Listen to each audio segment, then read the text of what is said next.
Welcome and hello and hello and welcome and hello and hello and welcome to Bloody Monday. No, your Aunt Flo's not in town. It has just been an absolute rout. You know, it tech stocks, sort of this AI contagion from the Deepseek R1 earthquake, sort of earth shattering. Got everyone to challenge all their assumptions about AI spending, how to train these large language models, what it might cost, et cetera, et cetera. What's up, Amelia? What's up, ZOH Cold, Zo Cold? How's it going, guys? Got him in a gonna Zocold them out. Got him in a rear naked Zoke. Anyway, guys, hello and welcome and hello. Thank you for joining me on Un Poco Mas. So I just wanted to talk about this briefly.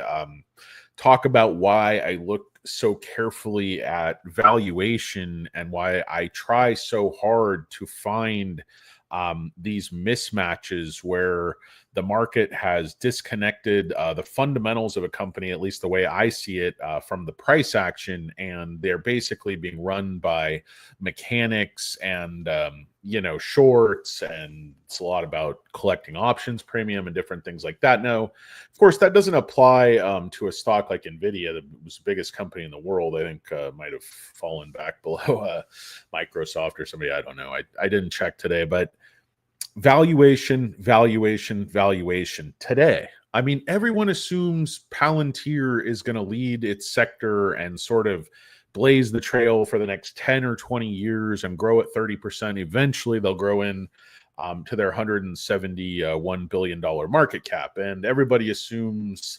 Nvidia will just keep selling these chips, next generation of chips. Everybody will line up to order them a couple years in advance. Meta will spend 60 billion, Microsoft will spend 80 billion, Tesla will spend 20 billion every single year, and this will just keep growing and growing and growing. And I mean, I've been caring about that, but we just can't predict the future. We don't know how long, the gravy boat is going to last, the gravy train with biscuit wheels. It could last another month, another year, another 10 years. We just have no way of knowing. So that's why you have to look at what a company is actually worth today. Because these sort of earth-shattering, developments, these breakthroughs that challenge our assumptions and basically rock the foundations of what we thought the market and, the AI and spending and all this stuff was going to look like for the next 5 and 10 years, it just shows we don't know anything. And we don't know what's going on everywhere. We don't know, what some developers are doing in India or China or any other corner of the world, or Bangladesh or Malaysia. Malaysia is a huge AI center. There's a lot of smart people all over this world, not just, not just, San Jose and, Silicon Beach and Manhattan Beach and these types of places. It's, it could be at some small company in China. This quant hedge fund guy started this little company. And there's a lot of controversy going on around Deepseek because they say, they're training a large language model for like $6 million worth of computing power, where, these US tech companies are spending in the hundreds of millions, even billion dollars to do the same thing. And it's turning out to be extremely competitive with anything from OpenAI or Google or Meta or, the biggest tech, because they've developed a breakthrough in how to train this thing without labeled data. They just use raw, non-labeled data, basically feed it in there, and it figures all this stuff out and trains itself. And it's pretty remarkable. I can't say I understand everything, but so SMCI, basically, people are panicking. I just would ask you to remember the stock just fell into the 17s, and it's been trading pretty consistently here for a while now, between like 30 and 34. So closing at 29, I wouldn't panic. The last day it closed below that was here at 25.80 on November the 20th. So it has been a solid 2 months since it's been down at these levels. But, this was just one of those days. Like, I heard about this with its first model like a few months ago, I think. I don't remember what it was, R0 or whatever. And it was sort of like a low. It didn't seem like it was anything earth-shattering, but people were talking about it. And then I didn't hear about it again. And then the funny thing was, I think it was somebody sent me this article. This lady is pretty smart, Anita Kirkovska. This is a blog called Vellum, and it's breaking down the Deepseek R1 training process, no PhD required. It's basically talking about, how this breakthrough where they don't need labeled data to train this. So reinforcement learning, it just receives rewards or penalties based on its actions. It improves through trial and error. So it can just sift through completely unlabeled data, start putting patterns together. Like it can just scrub, a website for commonly asked, frequently asked questions or something. And it can start there, and then it can train itself, and it can reward itself when the answer it gets back is, more coherent, it's more, contextual. There's all these different things that it can measure and reward itself and train itself. And so this is a really good blog if you want to understand all these definitions, supervised fine tuning, cold start data, multi-stage training, rejection sampling. It goes through and it explains it in plain language. I've read this a few times. I found it very helpful. Deepseek R10, this was the first one, is trained just using the base model. So wanted to prove whether it was possible to train a powerful reasoning model using pure reinforcement learning, this from pure without labeled data. So this is the breakthrough. And what she says is that it's slower up front, trial and error takes time, but it eliminates costly, time-intensive labeling bottleneck. In the long run, it'll be faster, scalable, and way more efficient for building reasoning models, mostly because they learn on their own.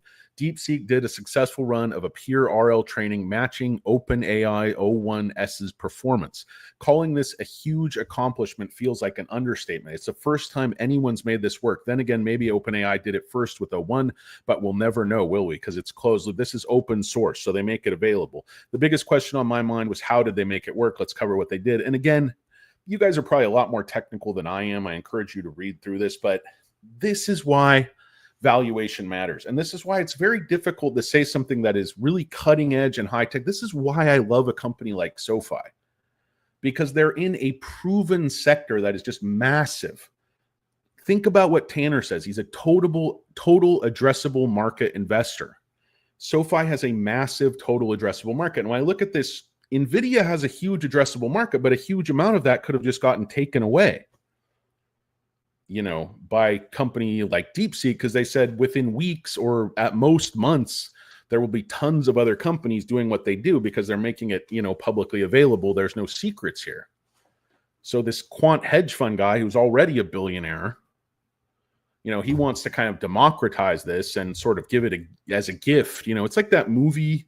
Remember where like Keanu Reeves, they invented like heavy water and nuclear fusion, and he was with Rachel Weisz or something, and I don't know, they probably had some kind of a romance, and he was riding a motorcycle and they ended up like blowing up a heavy water plant because they didn't want him to get nuclear fission. All the oil companies went after him. I think there was some like disabled PhD guy who was in charge of everything. I think he was the same guy who betrayed Nicolas Cage in the great film Guarding Tests. Guarding Tests. What a piece of crap that was. Oh, Nicolas Cage made some bad films, but anyway, it's kind of cute Trump. Anyway, with who is that? Who was in that with him? I can't remember. So later, I always forget her name. But anyway, so it's Enter GRPO, the authors whose group relative and again, I can't say I know what all this stuff means, but I've read it a few times. It's really not that hard to understand. She explains it pretty well. You skip the coach. The large language model is scored over multiple rounds using predefined rules like coherence and fluency. These models learn by comparing these scores to the group's average. But wait, how did they know these rules are the right rules? In this method, the rules aren't perfect. They're just a best guess is what good looks like. Does the answer make sense? Is the answer right format? Does it match the general style we'd expect? For example, the mathematical task, you could be rewarded for producing outputs that adhere to mathematical principles or logical consistency, even without knowing the exact answer. So you're finding something that makes sense. You're finding patterns. You're getting closer and closer, and eventually you zero in, on the correct formulation for whatever you're trying to do. It makes sense and it works. This just goes on and on. Deepseek R1. It talks about how they improve this. So V3, cold start data, pure reinforcement learning, and then this goes to their simple model, and then rejection sampling, SFT data from base model goes back through reinforcement learning. And so it just keeps teaching itself and making itself better and better. And it gets, more and more refined, more and more smart. It's just, this stuff's incredible. I mean, they fine-tune the base model, thousands of cold start data points, lay a solid foundation. And you can go through these steps. You guys would probably understand. A lot of you would probably understand these a lot better than I. For example, the cold start data, and you see the scores on these benchmarks here. It's extremely competitive with products that supposedly cost hundreds of times or tens of times or hundreds of times more to develop in terms of the cost of the computing power and electricity needed to train the model. So to effectively, and I don't just let you guys read this for yourself. Again, it's a vellum.ai blog, the training of Deepseek R1 and all ways to use it. So you should be able to find it and how to use it, and it's free. And they talk about the cost, like the Deepseek model costs just 55 cents per million input tokens and $2.19 per million output tokens, 27 times cheaper than output for OpenAI's 0-1 model. And it scores the same or better on most things. It's slightly behind on some math tests developed at UC Berkeley or whatever. So it supports a maximum context. And again, you guys who are more technical than me, you can go through this and probably understand it a little bit more better. Here's something interesting, guys. So you have to look at valuation. You have to look, we can't predict the future. What's a stock worth today? That's why I'm still of the opinion that SMCI is just dramatically undervalued. I mean, I realize this is out of date because this is, for the last full year, but they're making $2 a share already. Okay, and the stock's only 29 bucks. I mean, Nvidia is making probably $3 this year, and the stock's 120 bucks. Palantir is making what they're making a share, and the stock's 75 bucks. In terms of market cap, SMCI 17 billion. NVDA, excuse me, like 2.9 trillion still, 2.8 trillion. Palantir 171 billion. They're like, well, Palantir is untouchable. No one can do what they do. Look at their government. But that's what everybody thought about NVIDIA. That's what everybody thought about this spending. It's just never going to stop. This is going to, and that's what I was thinking. Because you get this tunnel vision. You get a confirmation bias about what you want. You don't see things coming in your peripheral vision. And it can be a huge problem. But I'm looking at this. They're making $2. People are saying this year they'll probably make, $2.50. Next year, people are saying $2.80, then $3.20. So the EPS growth is not going to be, staggering the way it's been for NVIDIA. But when you make boxes, you can put AMD processors in them. You can put Intel processors in them. And, Jensen's saying this breakthrough is not bad for AI. It's not bad for NVIDIA. It's going to democratize. It's going to open source. It's going to, instead of making AI applicable to be expensive and sort of narrow in its application availability, it's going to make it widely available, democratize it, cheaper for everybody, but it'll, be everywhere.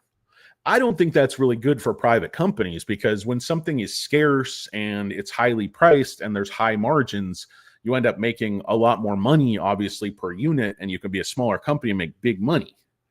They're talking about something that works more like a public utility, where there's a tiny margin that just keeps it going. It's sort of more of like a not-for-profit, like OpenAI was supposed to be, until, Microsoft got a hold of, that Altman dude. And see, the same guy who does like real estate, Josh Altman.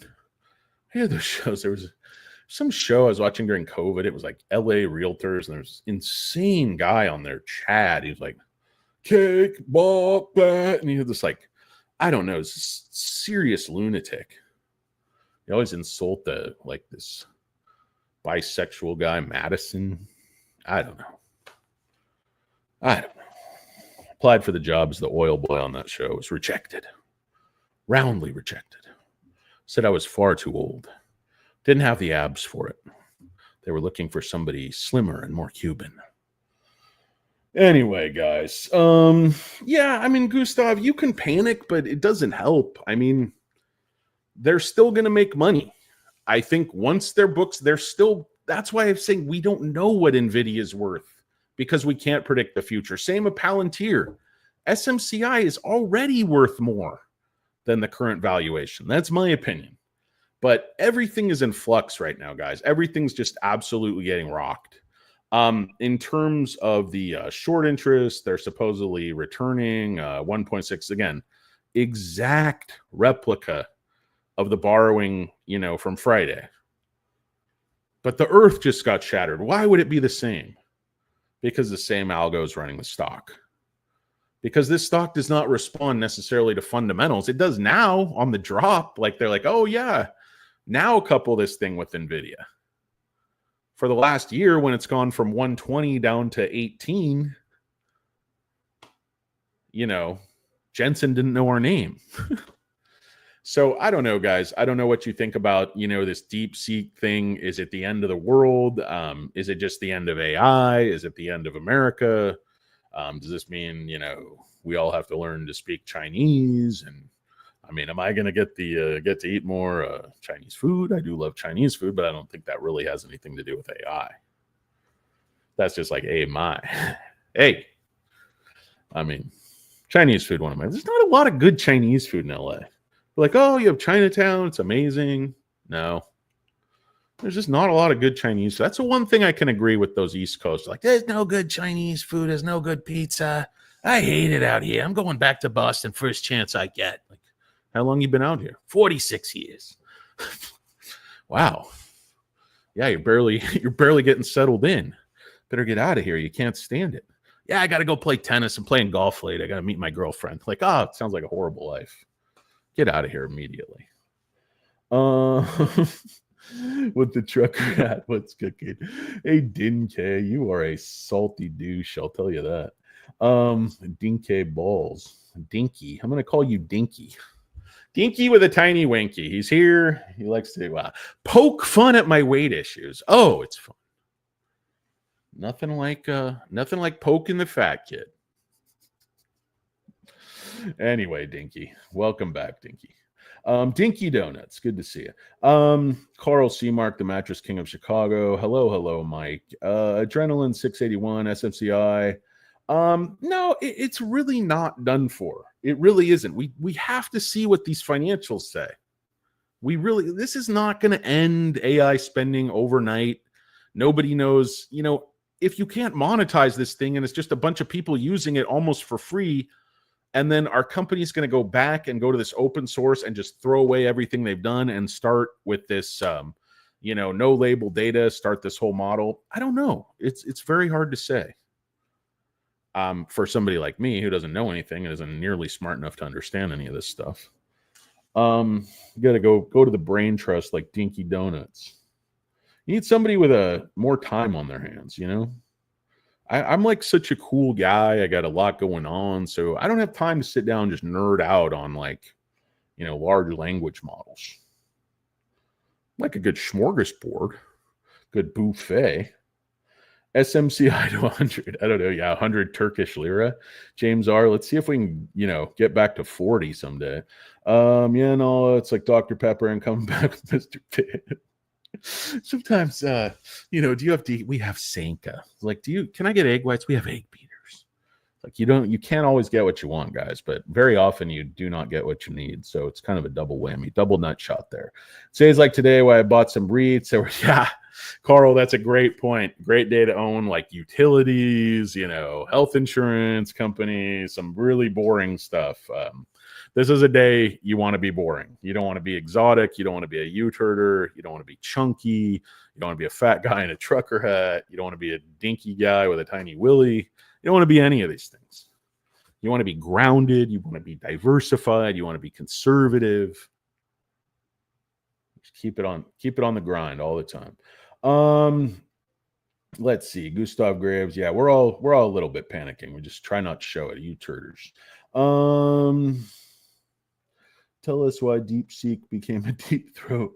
I mean, I've tried. I mean, I can't say I understand it, as well as many other people, but it's basically saying it's going to be able to accomplish the same thing for a just absurdly lower cost. So there's no reason for, these American tech companies to be spending billions and billions and trillions of dollars on these ultra expensive, NVIDIA GPUs and these, tens of billions of dollars per data center is just not necessary. You can, use this open source method, and you can train these large language models without the need for these massive interventions. It'll basically just train itself. It just might take a little bit longer, but it'll be far less resource intensive and far less costly.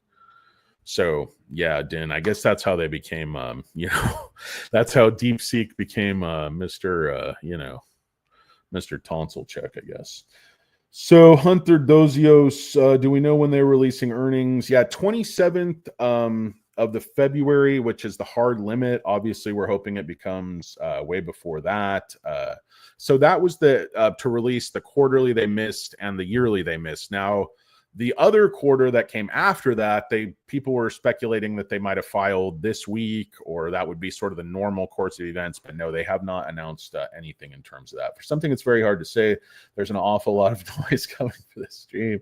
What's up, Alberto? How's it going? Everybody needs a timeout. Screw it, I can't lift no more. Well, maybe you can do it, Billy Jack. You're an intelligent, chunky man like myself. Or maybe you're just, grotesquely muscular. I don't know. But you said you're heavy. Anyway, guys, I didn't really have much in terms of SMCI. There's no like solace I could give you today. It was an ugly day. The only thing I could say is recovering back after hours. I think market makers just want to accumulate all these shares. I think they were very happy to do it in the low 30s. I think they're even happier to do it in the high 20s. I think they know that this company, regardless of DeepSeek, is going to continue to grow both revenues and earnings per share for the next several years. And I think they know, just given where it is today, what we know today, what they're selling today, the stock is undervalued. Of course, the huge wild card is these financials and whether BDO is going to sign off, whether there's too many skeletons in the closet, whether the thing's just too broken to put Humpty Dumpty back together again, that we don't know. But yeah, guys, that's it for today. I got to go home. I'm just a massive turd. I definitely need a shower and a shave, walk the dog, just do a little meditation, take a big swim in Lake Me. But anyway, no, I appreciate you, you guys, Billy Jack, Not a Lurker, Carl, Alberto, Hunter, even Dinky, likes to poke fun at me because I'm chunky, but it's been going on my whole life. Not a big deal. Danny D's nuts didn't have his black SoFi shirt on today. That's the drop. Yeah, no, I got to get that thing dry. It's like a Mitch Hedberg had a joke. He's like, hey, this shirt is dry clean only, which means AKA it's dirty. It is just hilarious. Yeah. So anyway, guys, I hope everybody has a great night. I'm going to go do something else. Yeah. Alcohol for Billy Jack. Where's Lisa? Birdie on the prowl. You smelly Danny D. Thanks, Billy Jack. I love you guys too. Honestly, this show, it's free therapy for me. That's all it is. I get to blah, blah. Princess J doesn't have to listen to me. Won't hit me over the head with a rolling pin like I so richly deserve. But then again, I might enjoy it. Billy Jack, I soften even the hardest hearts. You guys would be surprised. I get along with everybody. I don't care if you're like, a trans person spouting all your pronouns, or you're like my angriest MAGA relative. I just get along with everybody. I don't know. I love everybody. I love weird people. I love strange people. I love angry people. I love like trying to talk down, angry racists. I'm the guy. I get the guy shouting, and everybody's like, leave him alone. Don't go near him. I'm like, I'm going to engage with this crazy psycho. I don't know why, but I just like people. I like interacting with people. I like talking to people, even people that don't share all my same views, experiences, prejudices, etc. It's a big world out there, guys. It's a big world, and we all think we know all about it. And like I said, it's like confirmation bias, not just in stocks, it's in everything. But I think a lot of people were assuming, hey, the stock market is just going to go insane. We're going to, Trump's going to beat all our enemies into submission. We're going to go to war with Canada and Denmark and, Panama, and it's all going to be great. We're going to get rid of all the, people we don't like, and we're all going to be happy. And it's like, nope. The world is a very complex, challenging place. And, these markets were very frothy. So I don't think NVIDIA pulling back necessarily means the end of AI. I think a lot of people are saying, hey, these stocks were looking for a reason to pull back in the first place because they're just overvalued. The multiples aren't sustainable. You know, you can like companies like Palantir, NVIDIA, you know, you could plug in these growth rates for years and years and years and years and years and years to come, and they would have to just execute flawlessly and then some to grow into these valuations. And you say, well, you just can't predict the future that far out. Again, that's why you like something very predictable with great management, a great business model like SoFi. And that's why I have, you know, probably 30 or 40 times as much money invested in SoFi as I do in a company like SMCI. And I have a ton more in SoFi than I do like a company in Neo. And I have, you know, a ton more in Microsoft than even I do in SoFi. And I have a ton more in rental real estate than even I do in Microsoft. So guys, please don't get it twisted. I'm a very conservative person by nature. I don't like taking huge losses, but I do like, you know, risk on. I do like this, you know, valuation proposition with SMCI. There's no way I was buying NVIDIA. I think it's still just overvalued on the merits. You say, well, how can you say that given their dominant position in the space? Because I think so, anytime you see these rich margins, somebody's going to challenge you. Maybe they can't make the exact same chips as you and compete that way, but they can compete with the model. They can compete with the technique. They can reinvent the wheel. If you own the patent on the wheel, somebody's going to reinvent the wheel and, you know, make another system that works. Yeah, I'm an enigma wrapped in a riddle, wrapped in a Twinkie, Billy Jack. I definitely do not like and subscribe. It's the worst mistake you could ever make. Alberto seems to be having some private fantasy time with Lisa. Perhaps he'll wake up from that dream and get back to selling his options, riding his Harley, and shaving in extremely intricate facial hair. Perhaps a handlebar mustache, something along those lines. Guys, where can I get a good mustache wax? I tried Walgreens. I tried CVS. They told me, you know, get the hell out of here. You going to pay for that candy bar? I only ate half of it. Yeah, I'll pay. I'm too slow to run from the cops. Anyway, guys, I appreciate it. Thanks for watching. Don't know what this show is about. Don't know why you're watching. Don't know why I made it. Seemed like a total piece of crap. But anyway, guys, welcome and hello. Hello and welcome. Goodbye and good night. Peace.